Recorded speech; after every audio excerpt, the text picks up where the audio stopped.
I'm Angela Attiah, and I grew up down south. I was raised by two wonderful parents. We did not grow up with any sort of religion. It was not part of our background or part of our upbringing, but I was curious about religion because of the people in my neighborhood. One girl in particular, my friend Terry, she decided to invite me to church.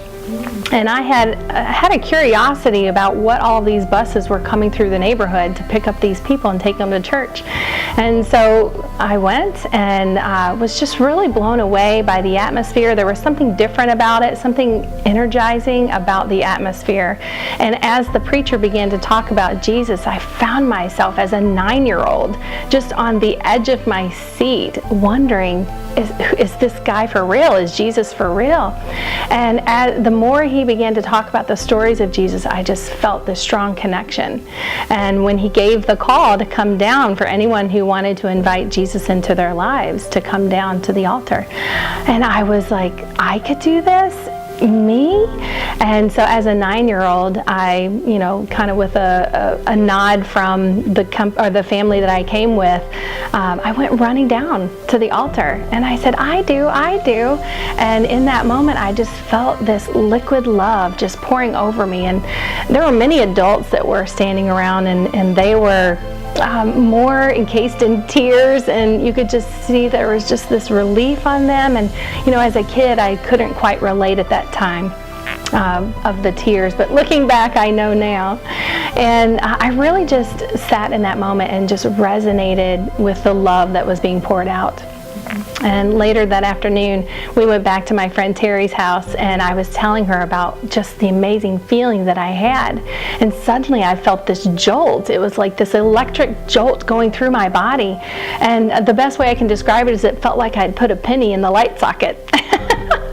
And I was scared and mesmerized all at the same time. And Terry's family had mentioned that was a touch from God. And so I just was really affected after that. The way that I looked at my environment after that, I saw people in their pain, and even the bullies at school, I could see that there was something that was bothering them, and that's why they would, inflict harm on others or tease others. And so I found myself really gravitating towards bullies. And just trying to be friends with them to show them, that they're good people. They just need love, and that was really my mission, was to show them love. I also found myself really drawn to the outcasts of school, those who you could tell they were trying to hide, or there was just some sadness about them. And I would get such pleasure in just drawing a smile out of them, telling them how beautiful they looked or how talented they were. And so I just was really a hope giver.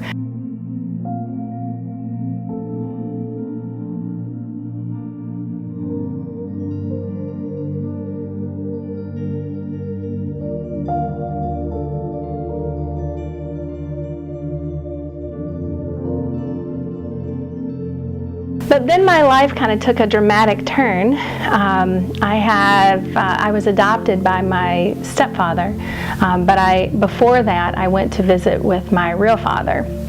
And during that time, there was a pretty dark experience that had happened where I was sexually assaulted.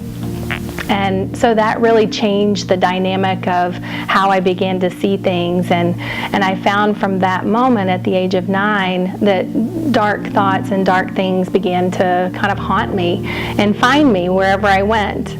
And though I still carried a very positive way and an attitude about myself, there was still, after that experience, that trauma, there was something that just lingered. It was just a sadness that lingered within me. And so it would be a long time before I ever came face to face with this close family member. And so 34 years pass, and I have not really been involved with church other than that first experience. And life takes a turn when you're not focused on something greater than who you are or following your purpose in life. And I really found that I was lost. Though I had the makings of what seemed like a good life, a husband and children and a great house and a good job, I found that there was something missing, but I didn't quite know what it was. And without the interjection of Christianity or any learning or anything like that, I just fell by the wayside, and I started following other things that were not quite as good, so following things that were involved with dark spirits, because I just was seeking comfort for what I was going through. And I would say it was probably at the onset of my second divorce. I was really looking for love in all the wrong places, as they say. And it was at the onset of my second divorce that I decided, something needs to change within me. What is it about me that is drawing this negativity into my life? And so I really began searching for God again, the same God, Jesus, who I had been introduced to at 9 years old, that feeling of love.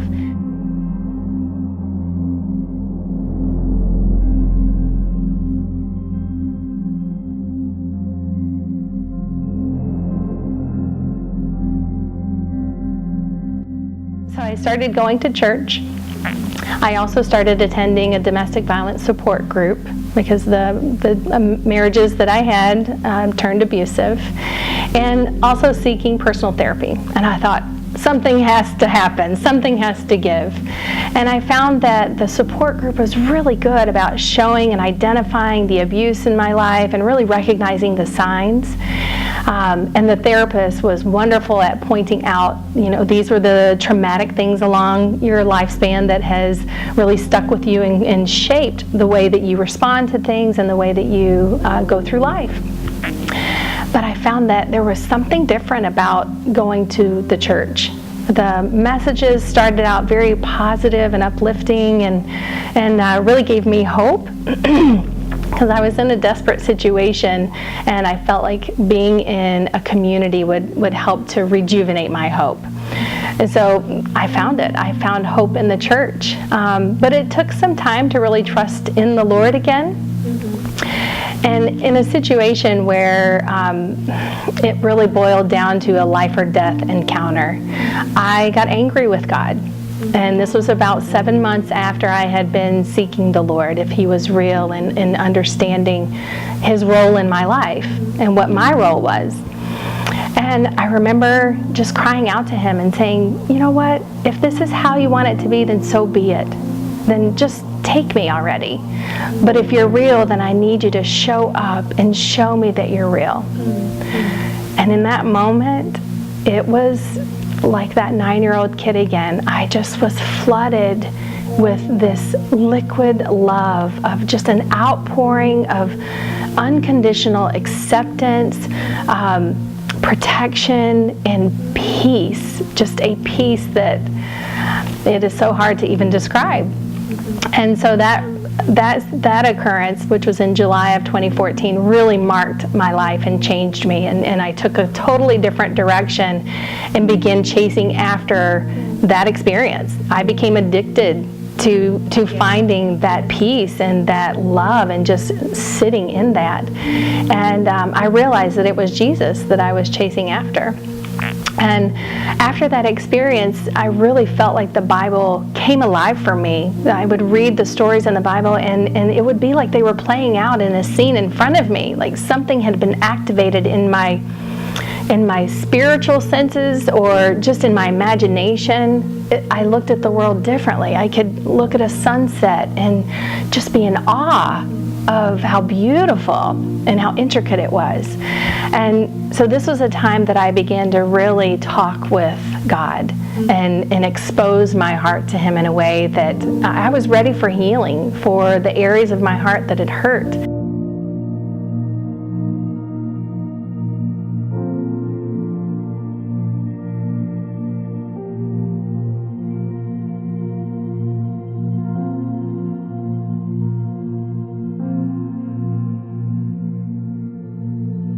One of the very first things that He said to me was, in order for me to heal your heart, I need you to forgive those who have hurt you. And at the time, the first forgiveness came with my second husband. And I was like, what? How can I do that? That's not possible. But I felt the nudging of God saying, trust me. If you trust me with this vulnerability, if you trust me, then I'll bring healing to this part of your heart. And so I did. I said, okay, but I want to know what it means. What does it truly mean to forgive? And so I began to do a study and look at the definition of forgive. What did that really mean? Did I have to go and talk to them face to face? What did it mean? And he really showed me that it was a choice that was between God and I. And that if I chose to surrender the pain to him, that he would heal me. And if I chose to release the bitterness, that I decided I would no longer let that be a part of me, that he would heal me. And so I said, okay, I choose.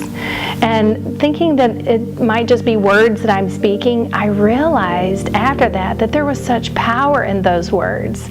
Because we live also in an invisible realm, and what we speak out has creative power. And so by me speaking out those words of I forgive, there was something that was released from within me, that I could feel like this, again, the peace just coming and washing over me.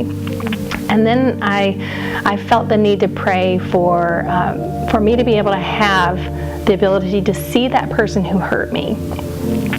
Let me see them through your eyes, God. Because I was brought back again to that time in school where I would be drawn to the bullies. I recognized that they were hurting me because they were hurting inside. There's this saying that hurt people hurt other people. And so I began to recognize, well, they're doing this because they're hurting on the inside. And so all these memories of conversations that I had with my second husband about the pain he endured began to flood my heart, and I had such compassion on him. So I went from really having such a strong disdain for him to being compassionate about the pain that he had endured. So I began to see him differently. And there were still hurtful comments that were made, but it just didn't have the same effect on me anymore. It was like they rolled right off and they didn't stick. So there was nothing for the pain to stick to anymore because I had released it to God.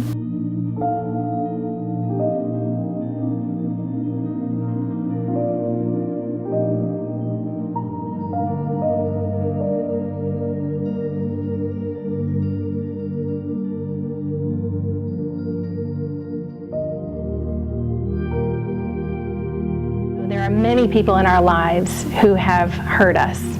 And while forgiveness can be one-sided and it's our choice to forgive, we can't always control the other person's response.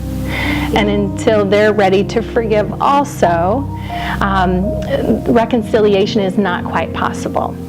So I had to come to terms with that because I had chosen to forgive him, but it wasn't reciprocated at that time. And that was hard. That was difficult because I wanted there to be a reconciliation.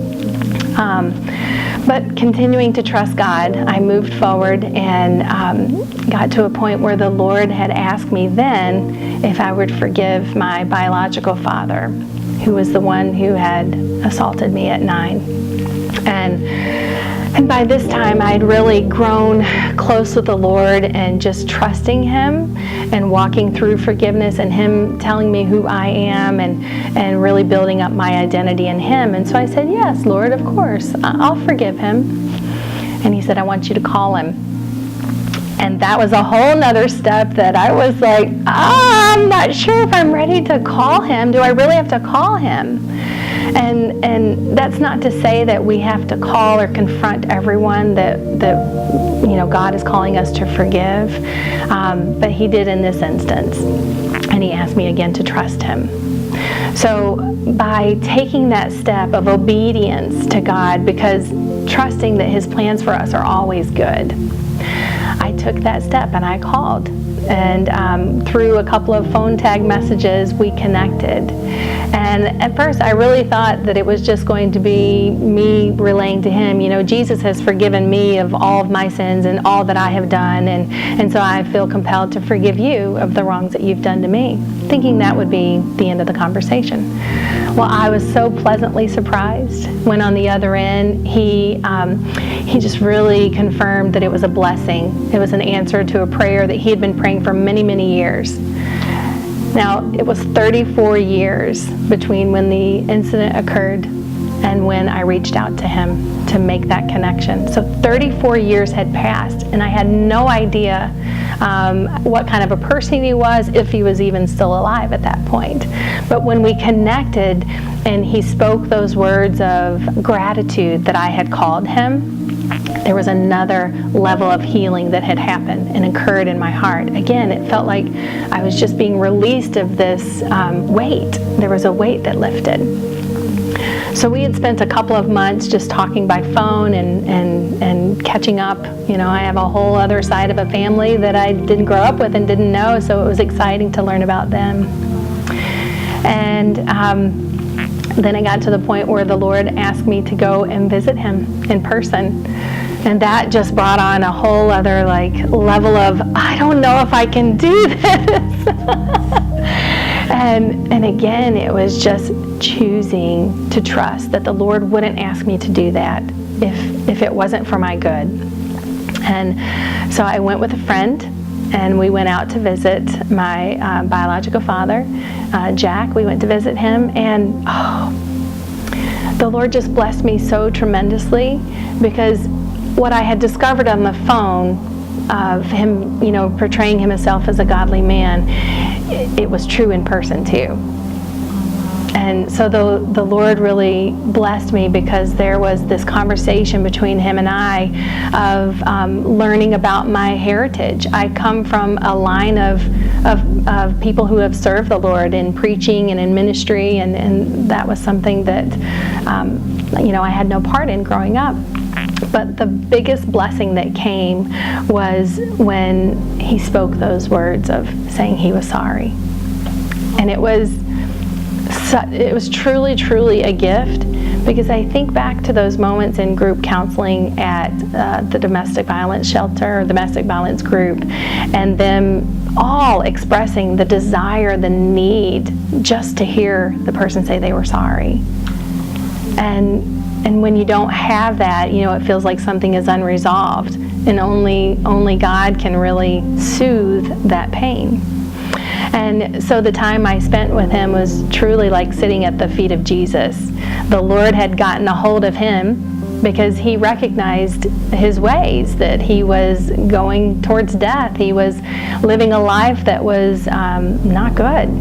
And the Lord got a hold of him a few years after the incident occurred with us, and totally and radically transformed his life. So he went from this person who had, committed things that you think are unforgivable. There's no way God would forgive someone like that, right? In our society, we think that's not even possible.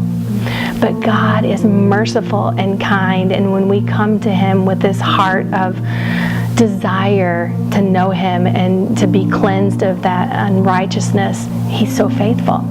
There are many examples in the Bible which talk about imperfect people and God choosing to use and restoring them and just bringing them to a place of being good servants for him. And I had seen that he had done that for my father. And he had done it in my life as well. So this reunion between the two of us was such a remarkable place in my journey, because it brought healing to me, it brought healing to him, and it brought a deep resonating hope that all things are possible through God.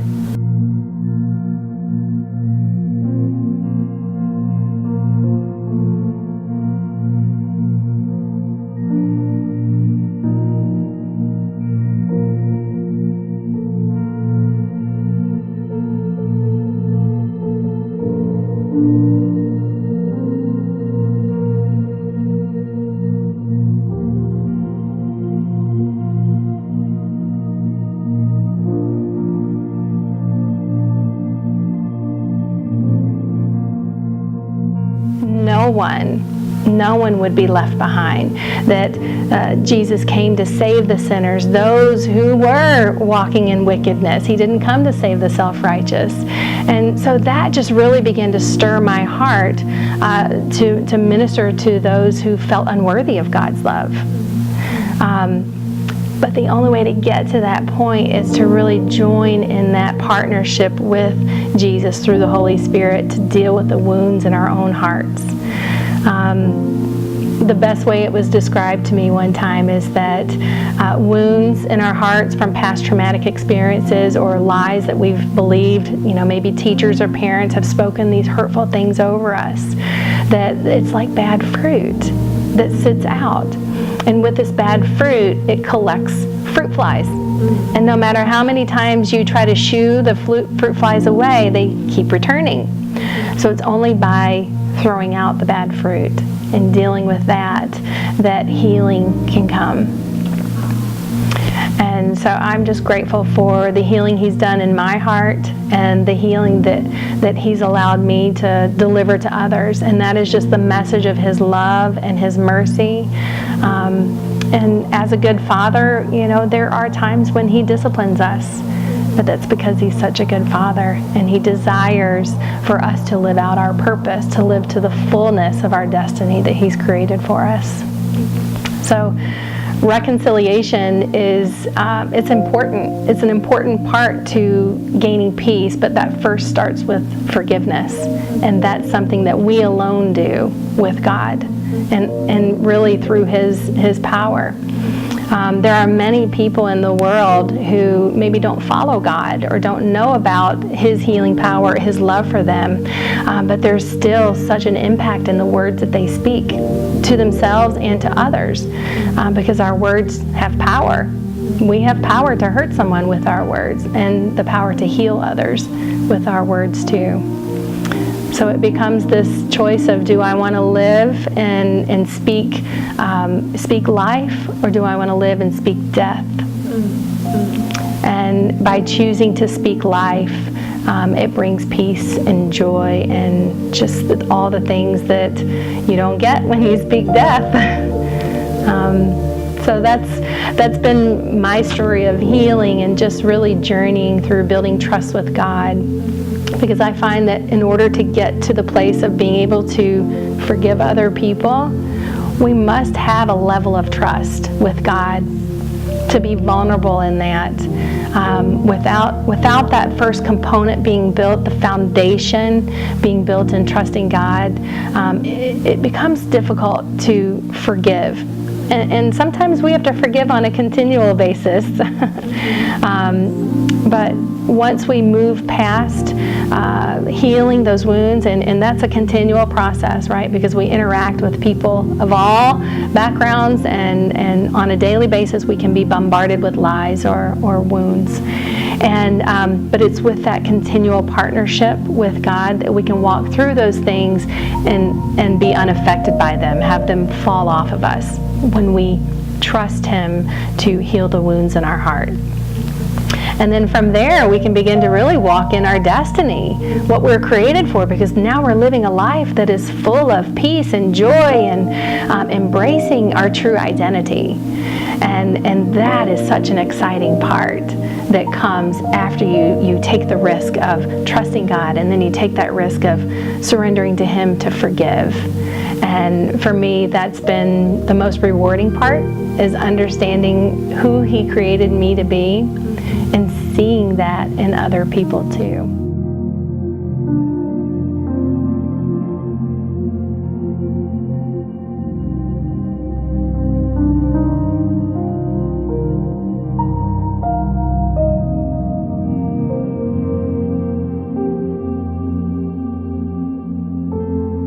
I think people are changed once they come in contact with the presence of God.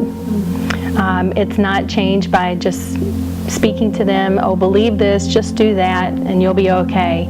Really, it is about seeking God. And when you seek Him with your whole heart, He promises to reveal Himself. And so when I began my journey of seeking Him, I took it like a course, and I said, I'm going to learn If there is truly a God and He desires to be in relationship with me, then I want to know.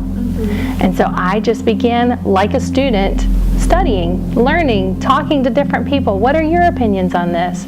But staying true to just studying one religion. And in this case, I studied Christianity because I had had that experience when I was a young girl.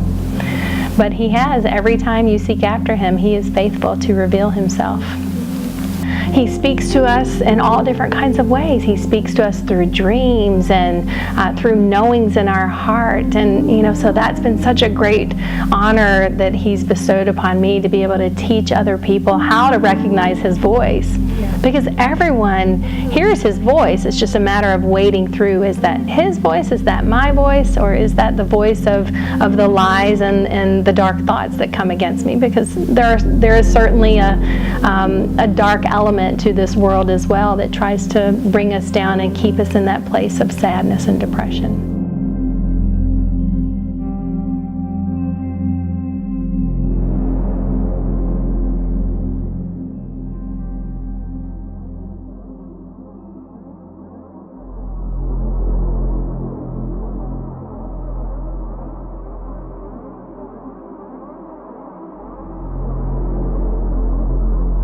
The Lord has this way of turning our misery into our ministry.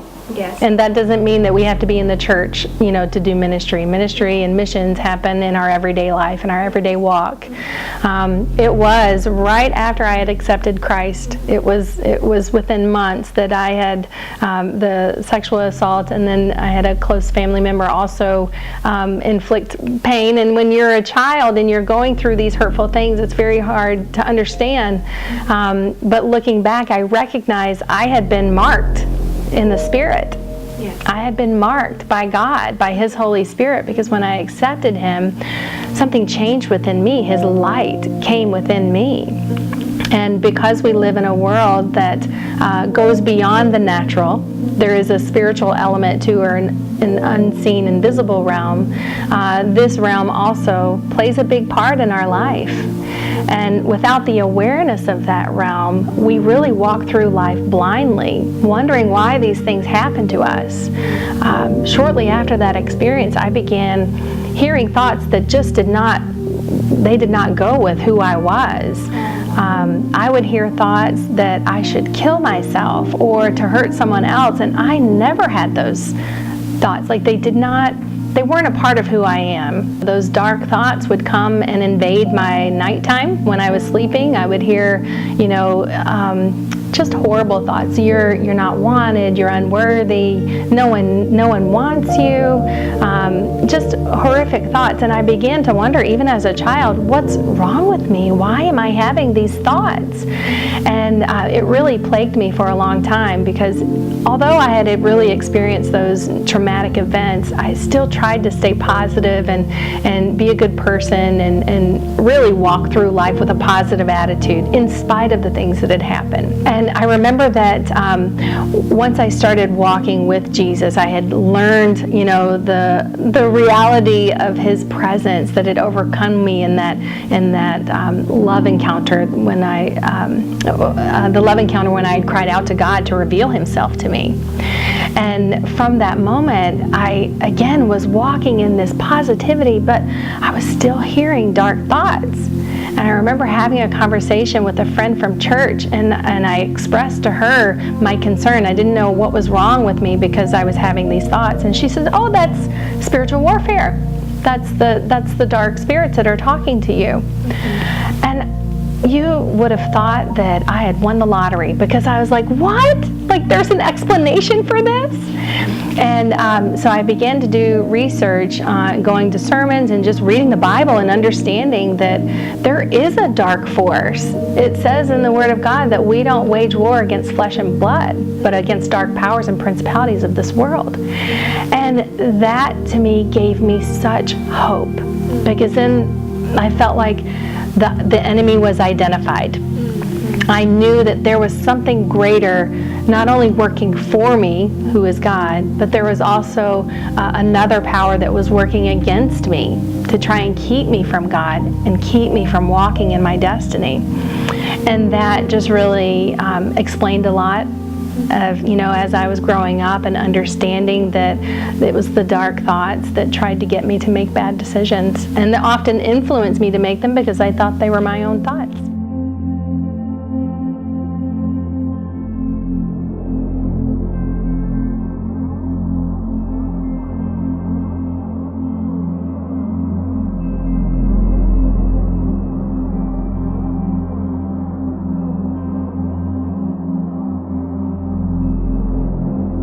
I entered this period of time where, again, asking Jesus to teach me how to trust Him. And in that time, I began studying the Bible and, taking Bible study classes online. I was consumed every day, sun up to sundown. I was consumed with learning the Word of God. And I spent about 2 years really immersed in studies, Bible studies. And it was like food for me that I had been malnourished before, and then suddenly I was eating of this rich food that was just filling me with such satisfaction and answering questions I had had about life. And so I began to share this with other people. Naturally, if you find something good, you want to share it with other people. And so one of the gals from from the domestic violence support group, she was going through a hard time, and I had such compassion on her, and I felt led to share with her what I was learning and how I was learning to cope with some of these traumatic things in life. And so I invited her back to the house one night, and she ended up staying. And we just spent months and months really learning about God together. And so I began to see the changes within her too. We can recognize when change is happening with us, but when you see that happening with someone else, there is such a blessing in that. So I became very hungry to see the Lord bless other people. And there was an instance where I was moving, and I began to really study about the miracles of God with healing and deliverance and things of that nature. And I thought, if that's real, I want to experience it. And I remember moving one day, and the moving company, they were giving me a tour of the truck, showing, you have the tour. And I noticed that this young guy was really struggling with walking. And so I asked him, what's wrong? And he had talked about how he had this horrible accident that had rendered his back really kind of useless, that he was in constant pain, and he even thought about not even going to work that day. And immediately I just said, well, I believe God is the God of healing. Can we pray for you? And he said, yeah. And so my friend and I, we just prayed a very simple prayer. God, you are amazing. You own everything, and you choose to partner with us. In Jesus' name, back be healed. And we both felt this incredible warmth just flowing from our hands. And we noticed that the guy also whom we were praying for, he had this startled look on his face. And so after just, a few seconds, we're like, well, how does it feel? And he said, I felt this tremendous heat. And we encouraged him, to move around and to see if there was still any pain there. And as he moved around, he was shocked to believe that there was no more pain in his back. And he said before he couldn't bend over and even touch his toes, but he was able to do so then. And he rose up, and he just had these tears in his eyes, and he said, you've healed me, you've healed me. And I said, no, it wasn't me, it was Jesus. Jesus is the one who has healed you, and he's calling out to you to reveal to you how much he loves you. And so, that just started this great desire to step out and to pray for people. And I began to see these miracles happen in people, and them being touched, and really physical manifestations of feeling God's love on them. And it began my street ministry, I guess is what you would really call it. And so that kind of led me into people would ask for prayer, and people that I would know would ask for prayer. And of course, I'd be honored to share the blessing of prayer. And really, it just became a daily demonstration of God's power. So to me, that was the most invigorating part about ministry, is really witnessing God's power. Because it's not about just saying, oh, he's this and he's that, but people connecting with Him. So my ministry has always been about connecting people with God. If they're not believers yet or they're exploring, to connect them with His power and His love, and then of course connecting them with His voice after that. I've gone through both sexual and domestic violence myself, so I can relate to the traumas and the things that go along with that, and the difficulties in forgiving. But also expressing the importance of forgiveness, and really how that is what ushers in the healing to be able to move forward out of that place of being a victim and traumatized, and really walking as someone who is empowered now to move forward in life.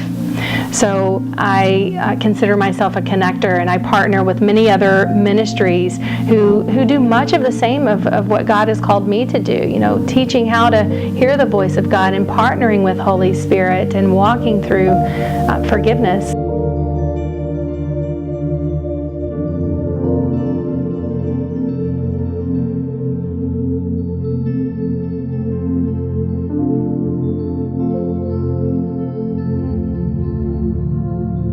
Also really called me to begin writing about my experiences and sharing my testimony.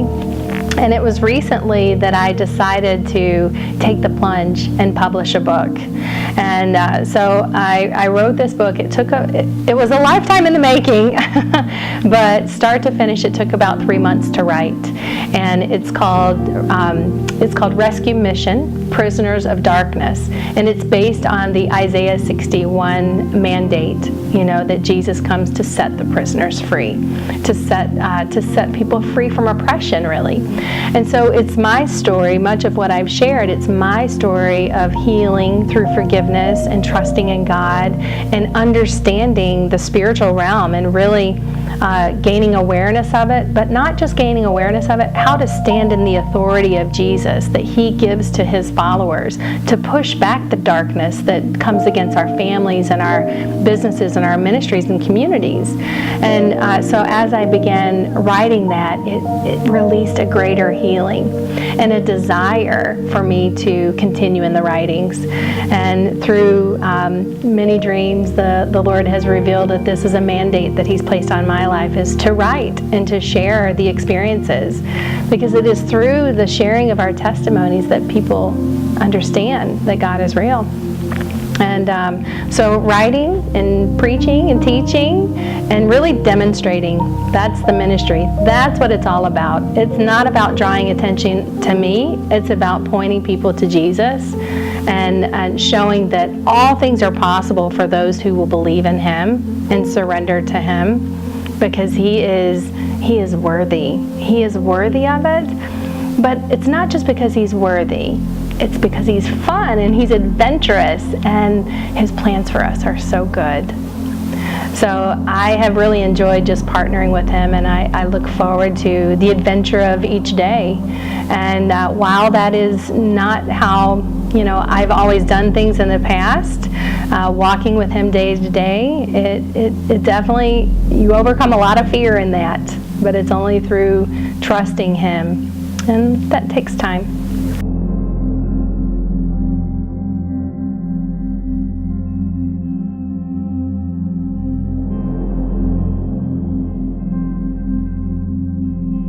Forgiveness to me means letting go of that which torments you. Forgiveness, if you think about the word to forgive, it really means to send away. So forgiveness means I'm choosing not to hold on to these bad thoughts. I'm choosing to send them away. I won't allow them to be a part of who I am. Bitterness and unforgiveness is often been talked about like being poison. The person who is harboring the bitterness is drinking poison, but they're expecting the other person to die. Typically, the other person doesn't even remember what they've done to you. But as we harbor these negative, dark thoughts, it just begins to bring sickness into our body and our way of life. And so forgiveness is a way of healing, of being healed of those traumatic wounds. It does not mean agreeing with what had happened as being all right. It means this happened, I don't agree with it, but I choose to let go of the pain. I choose instead to receive healing. We can say the words and we can walk out that forgiveness, but until there is something to replace it, and that's truth. The truth of Jesus' love for us, the truth of who He created us to be. Without the replacement of that, it just gives way for the lie to return or the pain to return. And so in my experience, I have said in the past, oh yeah, I forgive them. I said that about my father before ever knowing Jesus. I forgive him. And I thought in my mind that just not thinking about that person was the same as forgiveness, but it wasn't. Forgiveness is a choice. It's a choice that we make, and we say, I choose to forgive this person for what they've done to me. And that means not being offended. Choosing to allow Jesus to fill that spot and not being offended.